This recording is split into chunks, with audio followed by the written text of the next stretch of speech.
Ժողովուրդս, ես այս հարցը հատուկ եմ տեղադրում, որպեսզի պատկերացնեք, թե ինչպիսի շփոթմունք կարող է մարդկանց մոտ առաջանալ համատեղ ամուսնական գույքի հետ կապված։ Մասնավորապես այս հարցի հեղինակը նշում է, որ թեև ընդունում է, որ համատեղ ամուսնության ընթացքում գույք է ձեռք բերել, սակայն պնդում է, որ ամուսինը չի հանդիսանում սեփականատեր եւ գրանցված չի եղել, որը մոլորություն է։ Եթե գրանցված ամուսնության ընթացքում գույք է ձեռք բերվում առուվաճառքի պայմանագրի հիմքով, ապա ամուսինը կամ կինը օրենքի ուժով հանդիսանում է սեփականատեր։ Եվ տեսեք, ստացվում է, որ այս դեպքում 1 տարի լրացել է ամուսնու մահից հետո, կինը որևէ քայլ չի ձեռնարկել։ Եթե գույքը տիրապետող ժառանգն է, ապա որևէ խնդիր չի կարող լինել։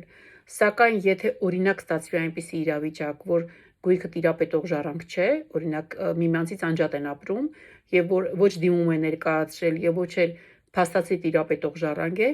ապա կստացվի, որ կինը բաց է թողել իր ժառանգության ընդունման 6-ամսյա ժամկետը։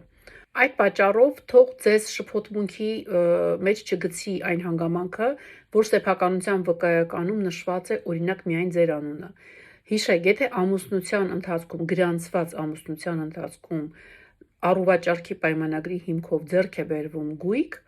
ապա դա հանդիսանում է համատեղ ամուսնական գույք։ Եվ բնականաբար ամուսիններից որևէ մեկի մահվան դեպքում մյուս ամուսինը ձեռք է բերում այդ գույքի նկատմամբ ժառանգություն ստանալու իրավունք։ Հետևաբար ամուսիններից մեկի մահի դեպքում մյուս ամուսինը 6-ամսյա ժամկետում կամ պետք է դիմի նոտարական գրասենյակ ժառանգություն ընդունելու դիմամով,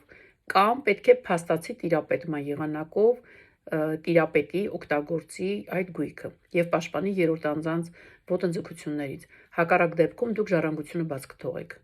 Լավ եղեք։